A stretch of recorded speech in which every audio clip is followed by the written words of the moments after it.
आप देख रहे हैं प्रोग्राम दस्तक रेहान तारिक के साथ। आज जिन स्टोरीज पर देंगे दस्तक उनमें शामिल है सिंध पुलिस अफसरान दिल बर्दाश्ता, रुखसत की दरख्वास्त, बिलावल का तहकीकात का मुतालबा।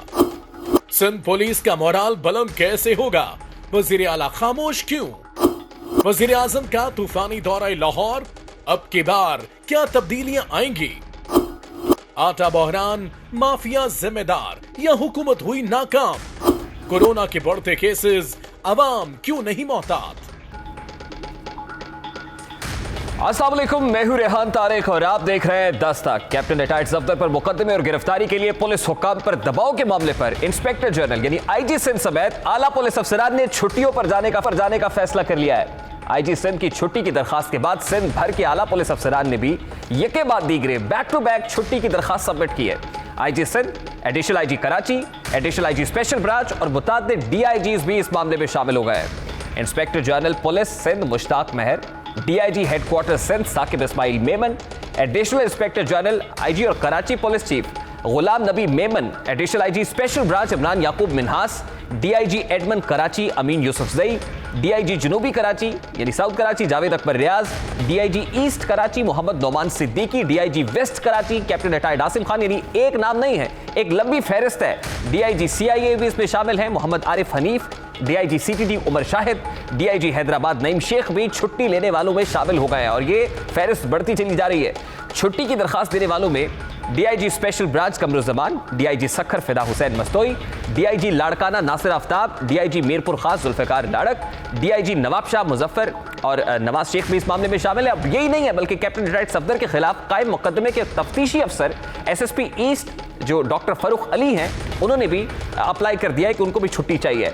एसएसपी लाड़काना और घोटकी भी छुट्टियों पर रवाना हो गए। इसी तरह एसएसपी टंडो मोहम्मद खान आबिद बलोच, एसएसपी जो एसआईयू है captain Haider Raza, DIG security and emergency service Memon और SP anti encroachment force Tariq Dharejo ने भी छुट्टी की दरखास्त सबमिट कर दी है। SSP police training centre Shahdadpur Abdul Hameed Khar जो है, उन्होंने भी छुट्टी पर जाने की दरखास्त दी है। Additional IG special branch Imran Yaqoob Minhas ने अपनी छुट्टियों की दरखास्त में मौक़िफ़ इख्तियार किया है। अब इन अफसरान की तरफ से जो मौक़िफ़ इख्तियार किया जा रहा है, उस सिमिलर स्टांस सामने आ रहा है। कैप्टन सफदर के खिलाफ एफआईआर के वाक़े में पुलिस अफसरान को बेइज्जत किया गया है और एफआईआर के मामले में अफसरान से नारवा रवैये पर तमाम पुलिस अफसरान को धचका लगा। इमरान याकूब ने लिखा है कि दबाव के इस माहौल में पेशा वराना फराइज की अंजामदही मुश्किल है। इस दबाव से निकलने के लिए मुझे 60 रोज की रुखसत दरकार है। पुलिस अफसरान की जानिब से रुखसत की दरखास्तें सामने आने के बाद आज chairman Pakistan peoples party Bilawal Bhutto Zardari ने एक धुआंधार प्रेस कॉन्फ्रेंस की है। चेयरमैन पीपल्स पार्टी का कहना था कि कैप्टन सफदर के वाक़े और इसके बाद पैदा होने वाली सूरत हाल से सिंध पुलिस की बेइज्जती हुई है और इस फोर्स का मोराल डाउन हुआ है। वो सहाफ़ियों से बात करते हुए क्या कह रहे थे, सबसे पहले उसकी एक झलक आपको दिखाते हैं। मैं अब इस सूबे के आईजी के साथ, इस सूबे के पुलिस ऑफिसर्स के साथ, जो मैं समझता हूं इसलिए अपने लीव पे जा रहे हैं कि उनका बेइज्जती हुआ है, उनका फोर्स का, वो चीफ मिनिस्टर की तरफ से नहीं, ये किसी और की तरफ से हुआ है। पाकिस्तान पीपल्स पार्टी और पाकिस्तान पीपल्स पार्टी की हुकूमत आपके साथ खड़ी है। आपका इज्जत की सवाल है तो मेरा इज्जत का सवाल। कबल अज़ीज़ वज़ीर आला सिंध मुराद अली शाह ने कैप्टन सफदर की गिरफ्तारी के वाक़े पर तहकीकाती कमेटी कॉन्स्टिट्यूट करने का ऐलान किया था, जबकि chairman peoples party Bilawal Bhutto Zardari ने आर्मी चीफ से वाक़े की तहकीकात कराने का मुतालबा भी किया। मुराद अली शाह ने इससे कबल प्रेस कॉन्फ्रेंस की, फिर बिलावल भुट्टो ने किससे क्या मुतालबा किया, जरा उसकी एक झलक भी आपके सामने रखें। कमेटी बना रहे हैं इसकी इंक्वायरी की। नाम अभी फाइनलाइज नहीं किए, लेकिन 3 से 5 मिनिस्टर्स हम इस कमेटी में डालेंगे जो कि सबको इस तफ्तीश में बुलाएंगे और एक अपना पॉइंट ऑफ व्यू हुकूमत के लिए बनाएंगे ताकि हुकूमत उस पर एक्शन ले। चीफ मिनिस्टर साहब का अपना इन्वेस्टिगेशन का ऐलान तो हुआ है और वो इन्वेस्टिगेशन साथ साथ चलेगा, लेकिन मैं मुतालबा करता हूं जनरल फैज से, DGISI से, जनरल बाजवा से, जो चीफ ऑफ आर्मी स्टाफ है, अपना इदारे की आप इन्वेस्टिगेशन करो। आज GHQ रावलपिंडी में आर्मी चीफ की ज़ेर सदारत 236वीं कोर कमांडर्स कॉन्फ्रेंस हुई है। कॉन्फ्रेंस में जियो स्ट्रेटेजिक उमूर पर तबादला ख्याल किया गया है। कॉन्फ्रेंस में इलाकाई और कौमी सिक्योरिटी माहौल पर भी तबादला ख्याल हुआ है। कोर कमांडर्स कॉन्फ्रेंस में दहशतगर्दी के हालिया वाक़यात, बिलखुसूस तुर्बत, बलूचिस्तान और कबायली इजला में दहशतगर्दी के वाक़यात का जायजा भी लिया गया है। कोर कमांडर्स कॉन्फ्रेंस से खिताब करते हुए army chief general Qamar Javed Bajwa का कहना था कि मुल्क की जोग्राफियाई और नजरियाती सरहदों का हर कीमत पर दिफा किया जाएगा। मौजूदा अमन और इस्तेहकाम को हासिल करने के लिए हमने भारी कीमत चुकाई है। Chief of the army staff का मजीद कहना था कि मुल्क को गैर मुस्तहकम करने की किसी भी कोशिश का भरपूर जवाब दिया जाएगा।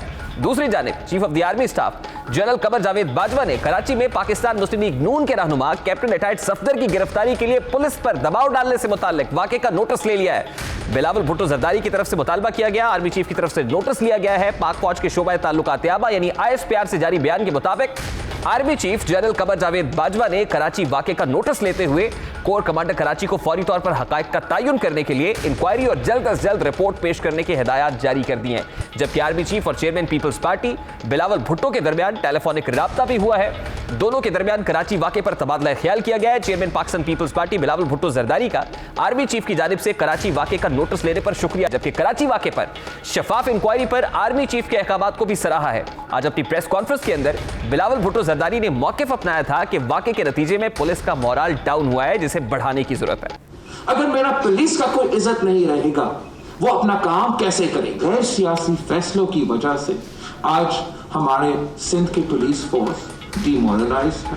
अब दूसरी जानिब chairman Pakistan peoples party Bilawal Bhutto Zardari IG Sindh Mushtaq Mahar की रिहाइशगाह पर भी पहुंचे हैं, जबकि सिंध पुलिस में गैर यकीनी की सूरत हाल के पेश नजर वजीर आला सिंध मुराद अली शाह ने 3 रुकनी मुज़ाकराती कमेटी भी बना दी है। 3 रुकनी कमेटी IG सिंध से मुलाकात करेगी, जबकि कमेटी IG सिंध को हुकूमत के फैसलों से मुताल्लिक एतमाद मिलेगी। वजीर आला की जानिब से कायम कमेटी में सैयद नासिर हुसैन शाह, सईद गनी और मुर्तजा वहाब शामिल हैं।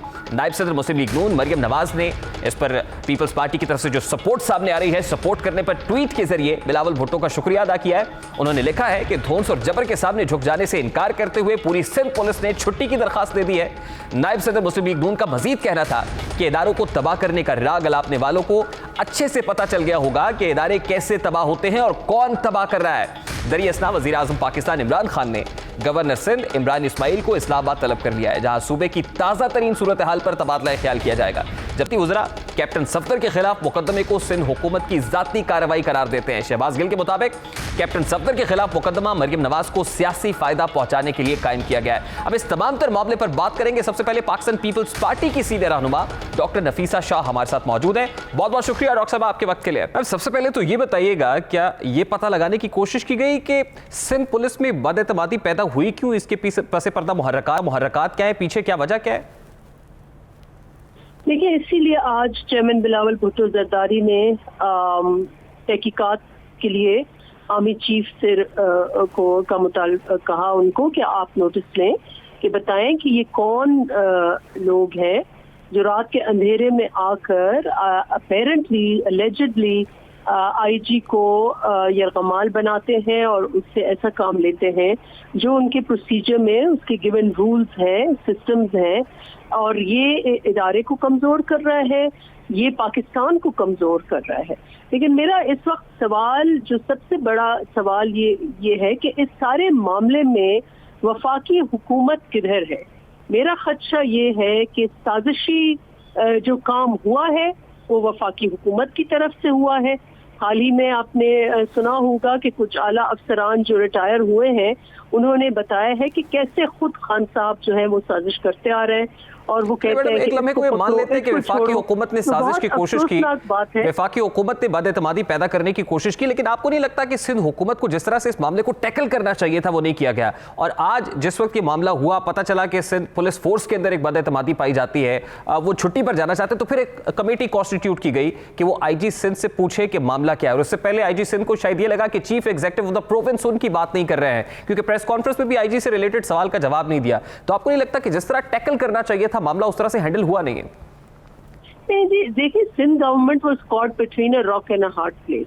प्लीज रिमेंबर कि सिंध गवर्नमेंट को बहुत ही एक हसास मामला हुआ था। उसको अपने जो फोर्सेस हैं उनका मोराल भी हाई रखना था, और एट द सेम टाइम जो मामला एक हुआ था उसके ऊपर भी एक्शन लेना था। तो एक बहुत ही ट्रिकी सिचुएशन थी, लेकिन बहुत अच्छा हुआ कि जो रद्द-ए-अमल आया पुलिस का, ऑब्वियसली क्योंकि उनका मोराल डाउन था। मैं इस मौके पर सिंध पुलिस को खराज तहसीन पेश करूंगी, जिन्होंने अपने फोर्स की खातिर वो उठे हैं, उसकी पावर, उसकी इज्जत, उसकी वकार की खातिर उन्होंने ये एक्सप्रेस किया है। अपना प्रोटेस्ट है, इट्स अ साइलेंट प्रोटेस्ट, और मैं वफाकी हुकूमत को ये डिमांड करूंगी कि वो अपना किरदार अदा करें, साजिशी साजिशी मोहरे ना बने, हुकूमत का किरदार अदा करें और जो क्राइसिस अनफोल्ड हो रहा है एक यूनिट में उसको समेटे, उसका अजाला करें और इसमें अपना किरदार अदा करें। अच्छा, वफाकी हुकूमत की क्या इंटेंशन हो सकती है, मैं इस पर भी आपसे जानना चाहूंगा, लेकिन उससे पहले क्या ये बात तय है कि आईजी सिंध और एडिशनल आईजी सिंध को एजेंट है हलीम आदिल शेख मारा फिर रहा था कि किस तरीके से वो एफआईआर दर्ज हो और वो पुलिस को इंटिमिडेट कर रहा था। आपने देखा होगा वो जो वायरल है उसका वीडियो। तो ये वफाकी हुकूमत का स्पोक्स पर्सन है और एजेंट है। तो आईजी सिंध के नोटिस में ये मामला आया होगा, तो आपको लगता है मैडम कि आईजी सिंध ने फिर गिरफ्तारी का इनकार किया, एफआईआर दर्ज नहीं करना चाहते थे आईजी सिंध? देखिए, आईजी सिंध वफाक का अपॉइंटी होता है, ऑफ कोर्स मशावरत होती है, लेकिन वफाक का अपॉइंटी होता है। जो गिला है वो भी वफाक ही अपेरेंटली इदारे हैं। तो इसलिए आर्मी चीफ से भी बात हुई है, चेयरमैन बिलावल भुट्टो जरदारी की, होपफुली वहां से भी इंक्वायरी होगी। लेकिन वफाकी हुकूमत क्या कर रही है इस मामले में? तो आपको लगता है कि वफाकी हुकूमत के इमाम पर आईजी सिंध ने एफआईआर जो है वो काटी और उसके बाद गिरफ्तारी भी अमल में आई, वफाकी हुकूमत के कहने पर आईजी सिंध जो आगे प्रोसीड किया? फिर देखिए, मुझे बिल्कुल पता नहीं है, ना ही मैं अहल हूं कि मैं इस किस्म के सवालात का जवाब दे सकूं, वो तो तहकीक की बात है। लेकिन एक क्राइसिस अनफोल्ड हुआ है, ऐसे सर्कमस्टांसेस हुई हैं, ऐसे बात हुई है कि पुलिस अंडरमाइन हुई है, एक हुकूमत की रिट चैलेंज हुई है। आईजी सिंध को अगवा किया गया या नहीं किया गया, इस हवाले से सिंध हुकूमत क्लियर है? मैं समझती हूँ वफाकी हुकूमत है जो शुरू दिन से साजिशों का किरदार अदा कर रही है। I'm afraid I have to leave now because एक और प्रोग्राम। अच्छा डॉक्टर साहब, एक सादा सा सवाल है मेरा कि रेट ऑफ द गवर्नमेंट तो चैलेंज हुई है, इसका मतलब सिंध हुकूमत की रेट को तो चैलेंज किया गया है, और क्या सिंध हुकूमत इस हवाले से क्लियर है कि आईजी सिंध और एडिशनल आईजी सिंध को अगवा किया गया था? देखिए, ये सारी तहकीक का अपेरेंटली कोई ऐसा मामला सीरियस हुआ है। एक फोर्स अगर जितना मोराल हमारी फौज के लिए अहम है उतना ही हमारी पुलिस के लिए अहम है। पुलिस भी फ्रंट लाइन पर लड़ती आ रही है, दहशतगर्दी के खिलाफ लड़ती आ रही है, हजारों की तादाद में वो शहीद हुए हैं। आज भी पुलिस फोर्स जो है अगर काम करना छोड़ दे, और ये भी मैं बताती चलूं कि ये सिंध पर महदूद नहीं होगा, ये पुलिस का वफाक से लिंक्ड है। चारों जो आईजीज हैं वो वफाक की तरफ से तैनात हुए हैं और वो एक दूसरे के लिए खड़े होंगे। रुखसत की अर्जी तो आपके पास आई है, क्या सिंध हुकूमत इनकी रुखसत मंजूर कर लेगी, छुट्टी पर जाने देगी इनको? देखिए, ये मैं तो पुरुमीद हूँ कि इंशाल्लाह मामला जो है हल होना चाहिए। जिस तरीके से चेयरमैन बिलावल भुट्टो जरदारी ने पुलिस का मोराल की खातिर वो उठ खड़े हुए हैं, उन्होंने एक बहुत दिलेराना और मुस्बित कदम लिया है, तो हम पुरुमीद हैं। ठीक है, बहुत बहुत शुक्रिया आपके कीमती वक्त के लिए। पाकिस्तान पीपल्स पार्टी की सीनियर रहनुमा डॉक्टर नफीसा शाह हमारे साथ मौजूद थी। वो कह रही है कि वफाकी हुकूमत की तरफ से साजिश की जा रही है कि इदारों के दरमियान तसादुम पैदा किया जाए, सिंध के अंदर जो है उसको डिस्टेबलाइज किया जाए तमाम तर सिचुएशन पर। इस वक्त पाकिस्तान तहरीक इंसाफ का क्या मौक़िफ़ है जानेंगे। पाकिस्तान तहरीक इंसाफ सिंध के रहनुमा खुर्रमशेर ज़बान हमारे साथ मौजूद है।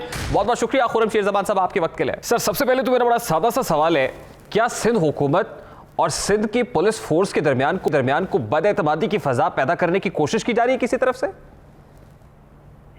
नहीं, देखिए, पैदा करने की कोशिश नहीं की जा रही है, ये खुद ही कोशिश कर रहे हैं। और जो मौजूदा सूरत हाल को जिस तरीके से इन्होंने डील किया है और जिस तरह की नाम मुनासिब स्टेटमेंट्स पहले तो ये सब ये और इनके इत्तेहादी जो हैं वो फौज पाकिस्तान के लिए देते रहे, और उसके बाद आपने देखा कि इन्हीं को जोड़कर किस तरह की स्टेटमेंट वापस जुबैर साहब की तरफ से भी रिलीज हुई हैं, जो कि उन्होंने एक ऑडियो अपनी रिलीज की है। तो ज़ाहिर है कि माहौल तो ये खुद ही ख़राब कर रहे हैं और कोशिश यही कर रहे हैं कि आवाम के बीच में भी इस तरीके से हालात जो हैं पैदा हों।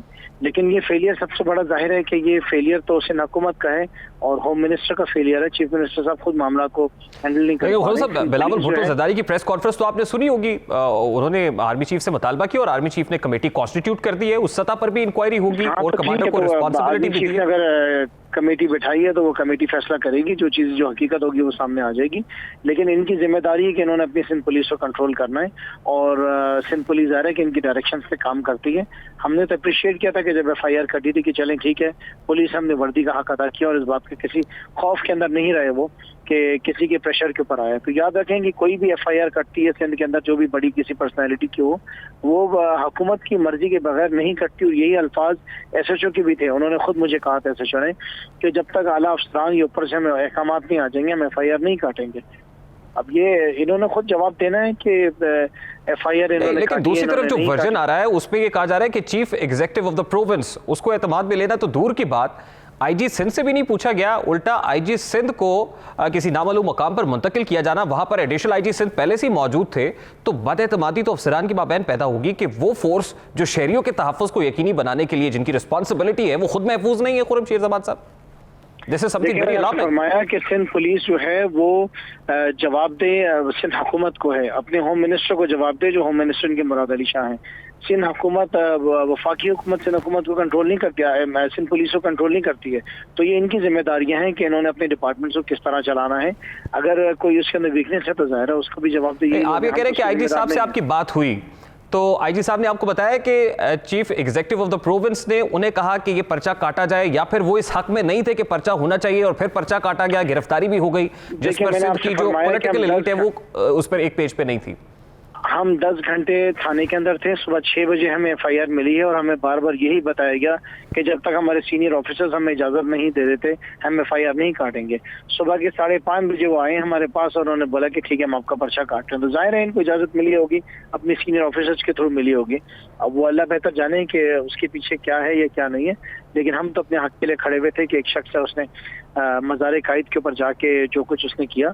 और हम ये भी कह रहे थे अगर आपको हमारी एप्लीकेशन नहीं पसंद तो जो मैनेजमेंट है मज़ार कायद की उनकी एप्लीकेशन के ऊपर आप जो है। लेकिन खुद साहब, चेयरमैन पाकिस्तान पीपल्स पार्टी ने जो प्रेस कॉन्फ्रेंस की और उसमें जो वर्जन सामने आया, फिर मुराद अली शाह साहब ने प्रेस कॉन्फ्रेंस की, उसमें जो बातें सामने आई, आप क्या कहते हैं कि वो डिफरेंट पिक्चर पेंट करने की कोशिश की जा रही है, वो बिल्कुल बरक्स है उन तमाम तरह हक़ाइक़ से? देखिए जाहिर है कि जो हमने चीफ मिनिस्टर की प्रेस कॉन्फ्रेंस सुनी है और जो प्रेस कॉन्फ्रेंस में बिलावल जरदारी की सुन नहीं पाया हूँ, लेकिन आपकी बातों से मुझे ये समझ में आ रहा है कि दोनों की स्टेटमेंट्स में फर्क था। नहीं, लेकिन दोनों तो एक टेबल पर बैठे हुए थे जब प्रेस कॉन्फ्रेंस कर रहे थे। Obviously chief executive of the province भी वही थे, चेयरमैन पाकिस्तान पीपल्स पार्टी भी चेयरमैन से कि वो किस पेज पर हैं, ये वो किस पेज पर हैं। मैंने आपसे बताया कि मुराद अली शाह की मैंने प्रेस कॉन्फ्रेंस सुनी, बिलावल जरदारी की मैंने सुनी नहीं। But they are very clear about it. आपको इसकी पॉलिटिकल इंप्लीकेशंस क्या नजर आ रही है खुर्रम शेर जमान साहब? क्योंकि सूबे के अंदर पुलिस फोर्स में अगर इतनी बदएतमादी होगी, और ये सिर्फ 2 लोग नहीं है, सिर्फ IG सिंध और एडिशनल IG नहीं है, बल्कि पूरी फोर्स जो है वो छुट्टी पर जाने के लिए तैयार दिखाई दे रही। देखिए इनका फेलियर है ना, ये फेल हो गए हैं, ये हालात को ख़राब करने के लिए अपना खुद रोल जो है अदा कर रहे हैं। ये ऐसी जमातों के साथ स्टेज पे साथ बैठ रहे हैं जो कि इदारों के साथ नामुनासिब अल्फाज इस्तेमाल कर रहे हैं। आप जाके थोड़ा सा सर्वे करें और आवाम के अंदर जाके पूछें कि आवाम की क्या राय है इन सारी बातों में, आप हैरान हो जाएंगे। आवाम इनके साथ नहीं खड़ी हुई है। आवाम याद रखें कभी भी इस बात को सुनने को तैयार नहीं है अगर अफवाज पाकिस्तान के खिलाफ कोई किसी किस्म की बात की जाए तो। हमारी मालूमात के मुताबिक जो गवर्नर सिंध हैं उनकी भी खान साहब से मुलाकात इस हवाले से हुई है। क्या ऑन कार्ड्स है कि गवर्नर रूल के हवाले से भी बातें हो रही हैं, 18th अमेंडमेंट की भी बात हो रही है, किस जगह पे उसको रोल बैक किया जाए? देखिए गवर्नर रूल तो जब लगता है जब हुकूमत जो है वो फेल हो जाती है, नाकाम हो जाती है अवाम को डिलीवर करने में।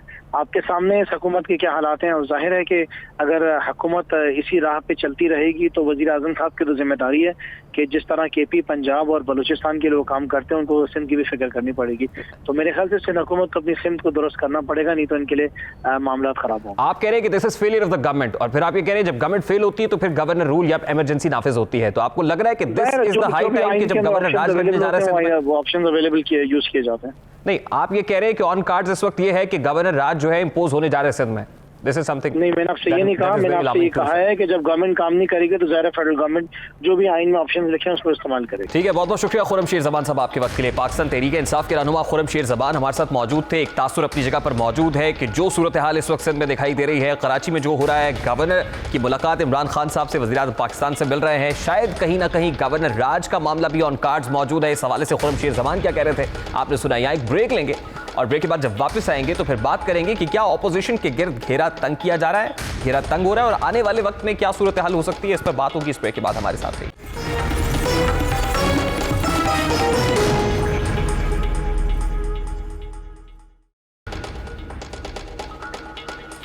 Welcome back. जो सियासी माहौल में गर्मी बढ़ती चली जा रही है, ऑपोजिशन के खिलाफ मुकदमात में भी इजाफा हो रहा है। आज मरियम नवाज और कैप्टन सफदर के खिलाफ थाना शादरा में मुकदमा दर्ज किया गया। मुकदमे में परवेज मलिक, बिलाल यासीन, सैफ अल मलूक समेत 2200 नामालूम अफराद भी नामजद किए गए हैं। अब यही नहीं है, बल्कि गुजरावाला में भी लीगी रहनुमाओं के खिलाफ 2 पर्चे कट गए हैं, जिनमें राना सनाउल्लाह, खुरम दस्तगीर, महमूद बशीर, सलमान खालिद, पोमी बट पर इक़दाम कत्ल का भी इल्ज़ाम आयद किया गया है। आज इसी हवाले से मुल्की सियासत में भी खूब गर्मा गर्मी देखी गई। मुस्लिम लीग नून की क़यादत आज मुख्तलिफ मुकदमात में अदालतों में पेश हुई, जबकि अदालतों के बाहर हुकूमत पर भी तनकीद के नश्तर बरसाए गए। आज सबसे अहम मुकदमा ऑपोजिशन लीडर शहबाज शरीफ का था, जिन्हें आज अदालत में पेश किया गया। एहतसाब अदालत ने मनी लॉन्ड्रिंग केस में शहबाज शरीफ को जेल भेजने का हुक्म दिया, जबकि नैब की तरफ से मजीद जिस्मानी रिमांड की इस्तदा मुस्तरद कर दी गई है। शहबाज शरीफ ने अदालत में बयान देते हुए कहा कि पूरे हफ्ते में सिर्फ 15 मिनट तफ्तीश की गई, कोई नया सवाल नहीं पूछा गया, जबकि उन्होंने अपनी गैर रस्मी गुफ्तगू में कहा कि वज़ीर आज़म का रवैया फाशिस्ट है। इसी तरह आज एसर इकबाल, शाहिद खाकान अब्बासी और ख्वाजा साद रफीक भी अलग अलग केसेस में अदालतों में पेश हुए। इसी मौके पर गुफ्तगू करते हुए लीगी रहनुमाओं ने गिरफ्तारियों का सीजन 2 शुरू होने की पेशगोई भी की है। एसर इकबाल के मुताबिक गल बद नहीं गई, गल मुक गई है, जबकि शाहिद खाकान अब्बासी बोले जहां इंसान मुल्क नहीं चल सकता। ख्वाजा साद रफीक ने कहा कि हुकूमत मुल्क को गलत समत की जानिब ले जा रही है। इस हवाले से लीगी रहनुमा क्या कह रहे थे, मुख्तलिफ मौके के ऊपर क्या स्टांस इख्तियार किया गया, उसकी एक झलक आपको दिखाते हैं। हमें पता है कि अब जब ये हुकूमत पिट चुकी है तो गिरफ्तारियों का सीजन 2 शुरू होने वाला है। हम गिरफ्तारियों के सीजन 2 के लिए भी ये तैयार है। 2 साल मुझे हो गए, 2 साल एहसन इकबाल साहब को होने लगे हैं और केस नहीं चलते। हमारी जिंदगी होल्ड में, हम 2.5 साल से इंतजार कर रहे हैं। ECL में भी हैं, हम कारोबार नहीं कर सकते, हम जिंदगी के मामलात नहीं चला सकते। आज अवाम ये नहीं पूछ रही, आज अवाम पूछ रही है कि आटा चीनी चोरी किसने किया। आज अवाम पूछ रही है कि 23 फॉरेन फंडिंग अकाउंट्स का जवाब क्यों नहीं आता। आज फिर एडजॉर्नमेंट मांगी है इलेक्शन कमीशन से। अवाम पूछ रही है कि बिजली चीनी चोरी क्यों हुई, गैस चोरी क्यों हुई, आज बेरोजगारी क्यों हुई, आज हमारे घरों में आटा चीनी रोटी क्यों नहीं है। वो इसलिए नहीं है क्योंकि आज नवाज शरीफ वजीर आजम और शहबाज शरीफ वजीर आला नहीं है। मुल्क की सियासत में इदारों को इन्वॉल्व नहीं होना चाहिए, एस्टेब्लिशमेंट को इन्वॉल्व नहीं होना चाहिए, ब्यूरोक्रेसी को इन्वॉल्व नहीं होना चाहिए, अदलिया को इन्वॉल्व नहीं होना चाहिए। हम सबकी बात कर रहे हैं। लेकिन अगर आपके मोहल्ले में, आप ही के मोहल्ले का एक ताकतवर वो आपके हवेली के हुदूद के अंदर आकर समझे कि ये मेरी हवेली है, तो एक गरीब आदमी भी उसमें एहतजाज करता है। इसलिए किसी दूसरे के एरिया में चला जाना और वहाँ पर अपना किरदार अदा करना, इससे शिकवे शिकायतें पैदा होती है। अब मुस्लिम लीग नून गिरफ्तारियों का सीजन 2 शुरू होने की पेशगोई कर रही है, जबकि वजीर आजम पाकिस्तान इमरान खान ऑपोजिशन को किसी भी किस्म की रियायत देने को तैयार नहीं है। वजीर आजम के मुताबिक अब नया इमरान खान आ गया है, वो किसी भी ऑपोजिशन रहनुमा को प्रोडक्शन ऑर्डर जारी नहीं करेंगे। इस हवाले से इमरान खान साहब ने 2 टोक मौक़िफ़ इख्तियार किया है। वो क्या कह रहे थे, उसकी झलक आपको दिखाते हैं। ये जो अब आप इमरान खान देखेंगे, ये एक मुख्तलिफ इमरान खान आने लगा। किसी किस्म का प्रोडक्शन ऑर्डर किसी डाकू को अब नहीं मिलेगा। मेरी रिक्वेस्ट है जनाब चीफ जस्टिस साहब, जो गवर्नमेंट से आपको लॉजिस्टिकल सपोर्ट चाहिए हम देने के लिए तैयार हैं, लेकिन खुदा के वास्ते डे टू डे हेयरिंग करके ये केसेस खत्म करें। कोई इनको VIP जेल नहीं मिलेंगे, इनको आम कैदियों की तरह हम रखेंगे। आज वजीर आजम इमरान खान मुख्तसर मगर तूफानी दौरे पर लाहौर पहुंचे, जहां उन्होंने महंगाई और दीगर मामलात पर सूबाई क़यादत से मुलाकात भी की है। वजीर आजम का दौरा लाहौर बज़ाहिर तो सूबे में बढ़ती हुई महंगाई से मुताल्लिक था। इस हवाले से उन्होंने जो सूबाई काबीना है उसको एतमाद में लिया, लेकिन माजी में वजीर आजम के दौरे के असरात सूबाई ब्यूरोक्रेसी और वज़रा को भुगतने पड़े हैं। गुज़श्ता दौरे लाहौर में भी जब वजीर आजम पाकिस्तान यहाँ आए तो उसके बाद इस दौरे में लाहौर पुलिस समेत सूबाई पुलिस में भी बड़े पैमाने पर उखाड़ पिछाड़ की गई। इसी तरह इससे कबल दौरा लाहौर के दौरान वज़रा से कलमदान वापस ले लिए गए, जबकि ब्यूरोक्रेसी में भी तबादले किए गए थे। अब यही नहीं बल्कि हर दौरे के बाद अपोजिशन जमातों के खिलाफ मुकदमात भी बनाए गए।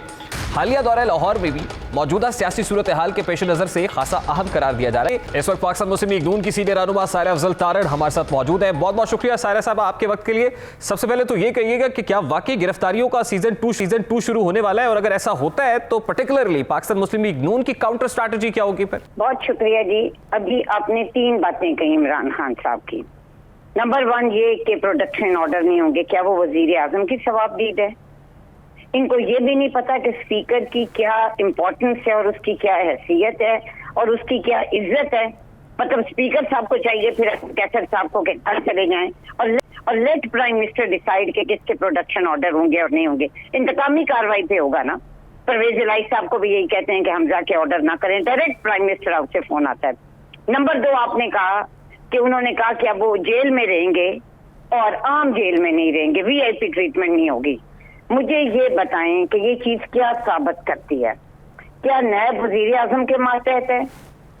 क्या वो तमाम करप्शन केसेस और अदालतें मतलब जो अदालतों में डिसाइड होने हैं वो इमरान खान साहब के मातहत है? इनको कैसे पता है कि सारे जेल में आएंगे?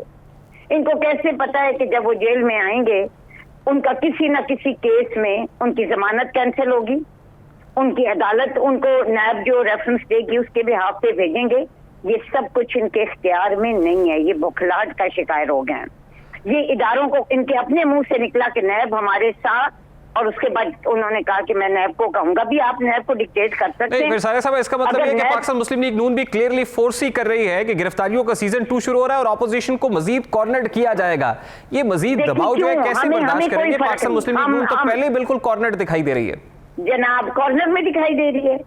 आप देखें कि क्या क्या हो रहा है, किस तरीके से मियां नवाज शरीफ के मुंह से निकला हुआ एक एक लफ्ज सच साबित हो रहा है। हम जरा कॉर्नर में नहीं है। लेकिन तो अल्लाह ताला की मेहरबानी मैं रिफ्रेश कर देता हूं सवाल को। मैं ये कहना चाह रहा हूं कि क्योंकि अपने निश्तर से आखिरी तीर भी चला चुकी है पाकिस्तान मुस्लिम लीग नून, तो आपको नहीं लगता कि बंद गली की तरफ लेकर जा रहे हैं अब खुद को? बिल्कुल बंद गली नहीं है जी, हम तो एक खुले रास्ते की तरफ इस मुल्क को लेके जा रहे हैं। आपने देखें कि तीनों अशखास जिनका आपने जिक्र किया कि वो नायब में पेश हुए हैं, उनका क्या नतीजा निकला है? कुछ साबित हुआ है? अब इनके लिए गिरफ्तारियां करना भी बहुत मुश्किल है। अब ये करें गिरफ्तारियां, अब इस वक्त हुकूमत करे गिरफ्तारियां और फिर देखे कि नतीजा क्या निकलता है।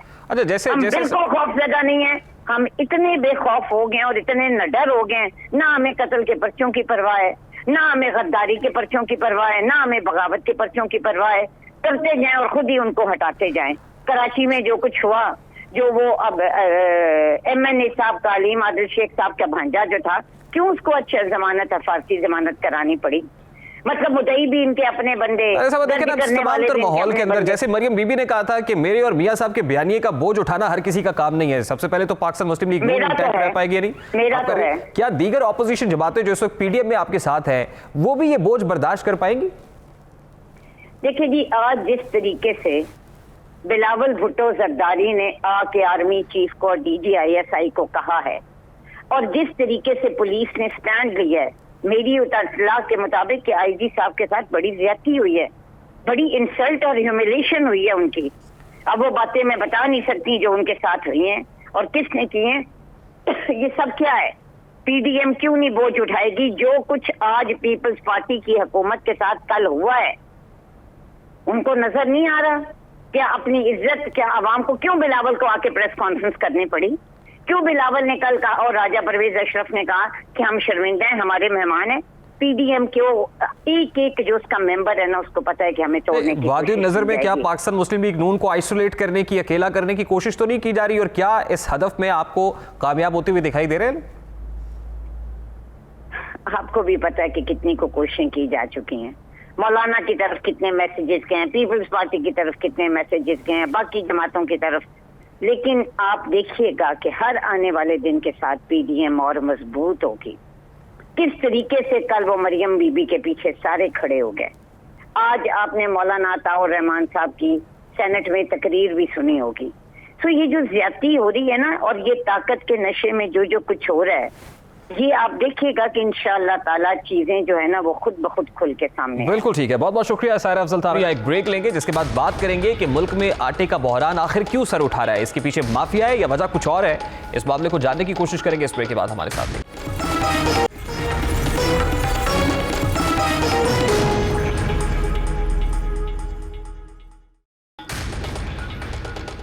Welcome back. वज़ीर आज़म पाकिस्तान इमरान खान मुल्क में महंगाई के तूफान के सबब अपनी माशी टीम से नाखुश हैं। आज भी काबीना अरकान ने खुसरो बख्तियार, फ़खर इमाम और हम्माद अज़हर से सख्त सवालात किए, जबकि वज़ीर आज़म इमरान खान ने ज़ख़ीरा अंदोज़ों के खिलाफ कार्रवाई का हुक्म दे डाला। वज़ीर आज़म ने हुक्म दिया कि अशियाए ज़रूरिया की कीमतों में हर सूरत कमी करनी चाहिए। अब यही नहीं है बल्कि नदीम अफजल चंद ने काबीना में शहजाद अकबर की कारकर्दगी पर भी सवालात खड़े कर दिए। उधर मुल्क के मुख्तलिफ इलाकों में हुकूमत आटे की कीमतें कंट्रोल करने में यकसर नाकाम दिखाई देती है। दुकानदारों ने आटे की बढ़ती हुई कीमत और हुकूमती इक़दाम के पेश नज़र आटे के 20 किलो थैले की फरोख्त बंद कर दी है। दुकानदारों का मौक़िफ़ यह है कि वो सरकारी रेट पर आटा फरोख्त नहीं कर सकते, इसलिए खुला आटा फरोख्त कर रहे हैं, क्योंकि इसके जरिए वो एक थैले पर 100 रुपए तक बचत कर सकते हैं। इस वक्त आटे के बहरान की क्या सूरत हाल है, दुकानदारों के क्या मसाइल हैं और एक आम आदमी, एक आम सारिफ के क्या मसाइल हैं, सबसे पहले उसकी एक झलक आपको दिखाते हैं। समझ लो कि जी पुछ लो, शार्ट कर देंगे ने, बाद महंगी कर देंगे ने। वो तोड़े इस पर नहीं देंगे पे कि वो थोड़ा जहा सस्ता है, वो खुला तोड़ा भेजते हैं, मेरे खोल के वो कहने महंगा। ये जो हमारी गवर्नमेंट है ना, वो कंट्रोल नहीं कर पा रही। अगर वो कंट्रोल करे ना तो कोई चीज़ महंगी नहीं है।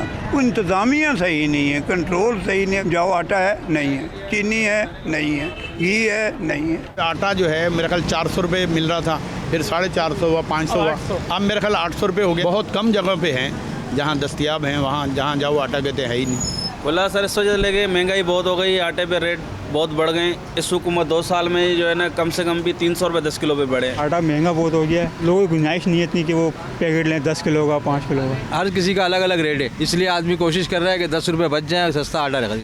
आटा तो 1350 रुपये का हो गया, उसका 700 का अगर है, उसका और अखराजात भी बहुत है ना जी। अब गरीब आदमी जो है ना पूरा पूरी ले नहीं सकता है, तो फिर वो 1 किलो 2 किलो ये लेता है, तो क्या करे, मजबूरी है ना भैया। आटा जरा वो गरीब तबके ਨੂੰ तो उक्का नहीं मिलता, अमीर बंदे ਨੂੰ तो हस के दे देने। खुला आटा सेल करी जाते हैं, जरा 860 रुपये का वो नहीं दे रहे। खुला आटा भजन दुकानदार महंगा बेचते हैं, थैला नहीं देंगे, जाके पूछीदा थैला, कहते थैला महंगा बहुत है, खुला ही मिलना है। अब आटा आम आदमी की दस्तरस से दूर होता चला जा रहा है। मुआशी टीम का शकवा है कि ये बहरान माफियाज का पैदा करता है। अब इस बहरान का असल जिम्मेदार कौन है, इसका तयन करना बहुत जरूरी है। इस वक्त चेयरमैन किसान इत्तेहाद मोहम्मद अनवर साहब ने हमें ज्वाइन किया है, उनसे जानने की कोशिश करते हैं। बहुत बहुत शुक्रिया मोहम्मद अनवर साहब आपके वक्त के लिए। किसानों के कुछ मुतालिबात है, खासतौर पर वीट को लेकर। क्या वीट की सपोर्ट प्राइस के हवाले से किसानों के मुतालिबात उभर रहे हैं और एक रिजेंटमेंट पाई जाती है, हुकूमत से जो है वो अपने मुतालिबात सामने रख रहे हैं और इस हवाले से एक धरना भी स्केड्यूल्ड है। ये बताइएगा कि क्या सिर्फ सपोर्ट प्राइस का मामला है या कुछ और मामलात भी हैं जहां पर डेडलॉक बरकरार है?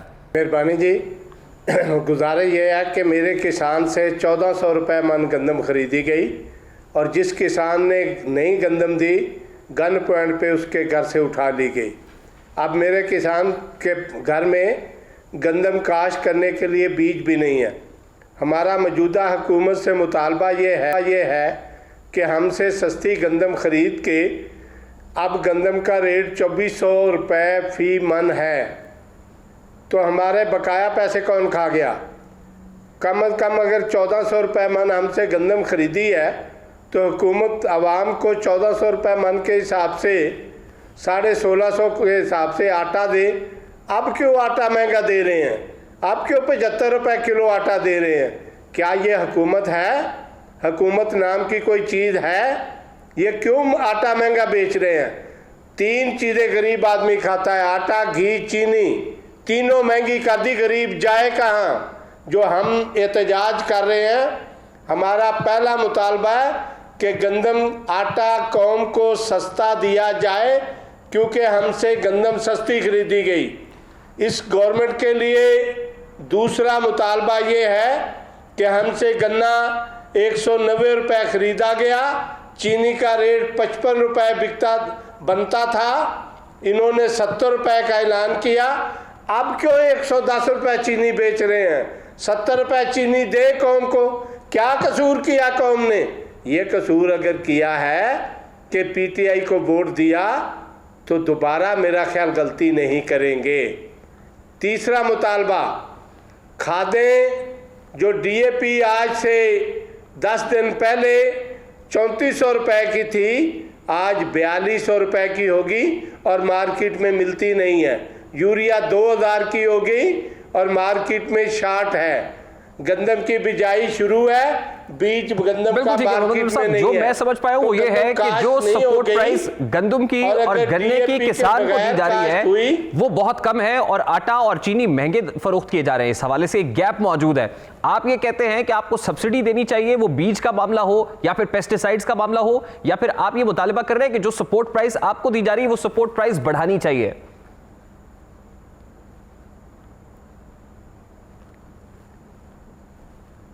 हमें कब सपोर्ट प्राइस दे रहे हैं? हमें सब सब्सिडी दे ही नहीं रहे हैं। हमारा मुतालबा ही नहीं है कि हमें सब्सिडी दें। हम चाहते हैं कि भारत जो हमारा पड़ोसी मुल्क है जो किसान को वो रेट दे रहा है उससे भी कम हमें दे तो सही, ये तो देते ही कुछ नहीं है। इन्होंने तो किसान को मार दिया माली तौर पे, कहाँ ये सब्सिडी हमें दे रहे हैं? देखिए इस वक्त सपोर्ट प्राइस जो हुकूमत पाकिस्तान दे रही है वो 1400 रुपए दे रही है, 1400 रुपए फी बंद किए जा रहे हैं, जबकि हमसाया मुल्क के अंदर 1750 रुपए सपोर्ट प्राइस वीट पर दी जा रही है। आप ये कह रहे हैं कि जो हमसाया मुल्क में हो रहा है उतनी सपोर्ट प्राइस कम से कम किसान को दी जानी चाहिए, यहाँ 1400 है, इसको बढ़ाकर 1750 कर दिए जाए तो आपके मुतालिबात पूरे हो जाएंगे?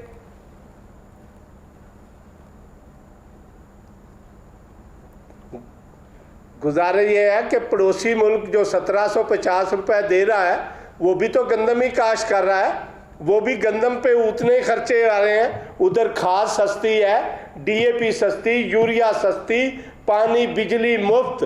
हमने मुकाबला इंटरनेशनल लेवल पे करना है तो हमें कम से कम उसके फसलों के रेट पड़ोसी मुल्क के रेटों के बराबर दिए जाए। हमारा आखिरी मुतालबा ये है कि हर फसल की काश्त से पहले उसके रेट का ऐलान किया जाए। जो हमें वारे खाएगी काश्त कर लेंगे, जो वारे नहीं खाएगी नहीं करेंगे। ठीक है, बहुत बहुत शुक्रिया आपके वक्त के लिए। चेयरमैन किसान इत्तेहाद मोहम्मद अनवर हमारे साथ मौजूद थे। वो कह रहे हैं कि किसानों को ना तो सपोर्ट प्राइस मिल रही है ना ही सब्सिडी दी जा रही है, जिसकी वजह से मामला किसानों के लिए देगरगू हैं।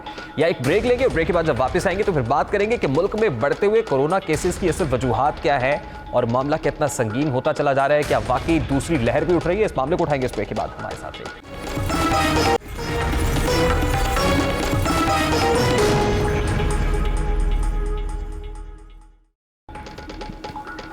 Welcome back. कोरोना वायरस के केसेस में कमी आई, हमने अल्लाह का शुक्र अदा किया। कारोबारी जिंदगी शुरू हुआ, बाजारों की रौनकें बहाल हुई, दफातर में काम का आगाज हुआ, तालीमी इदारों में बच्चों की मुस्कुराहटें फिर से फैलने लगी। हुकूमत बार बार हमें एहतियाती तदाबीर इख्तियार करने का कहती रही, लेकिन हमने सब नजरअंदाज किया। सबसे सरफे नजर हुआ, बाजारों में रश पहले से ज्यादा बढ़ गया, मास्क उतार कर फेंक दिए गए, हाथ धोने की आदत, समाजी फासले बहाल रखने की एहतियात और अपने तहफ़्फ़ुज़ को भूल गए, जिसके बायस मुल्क में एक बार फिर कोरोना वायरस ने सर उठा लिया है। वायरस के हमलों में रोज बरोज शिद्दत दिखाई दे रही है। आज कई दिनों के बाद मुल्क में कोरोना से जाबहक होने वाले अफराद की तादाद 1 दर्जन से भी तजावुज कर गई है, जबकि 625 नए केसेस रिपोर्ट हुए हैं।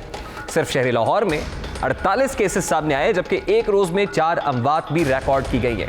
इस वक्त कोरोना वायरस से सेहतियाब होने वाले अफराद 25.8% हैं, जबकि जान से हाथ धोने वाले अफराद की शरह 31.1% हो गई है। आज वफाकी वजीर असद उमर ने खबरदार भी किया है कि रवैया ना बदला गया तो रोजगार भी खो देंगे। यकीनन इस वक्त हमें अपने रवैये बदलने की जरूरत है, ऐसी हम इस वायरस से बच सकते हैं, क्योंकि हम इस वायरस से बचाव के लिए मजीद लॉकडाउन के मुतहम्मिल नहीं हो सकते। इसलिए एहतियात कीजिए और महफूज रहिए, यही पैगाम है। ये तो था आज का दस्तक। आपसे मुलाकात होगी इंशाअल्लाह कल। अपना रखिएगा ख्याल। अल्लाह हाफ़िज़।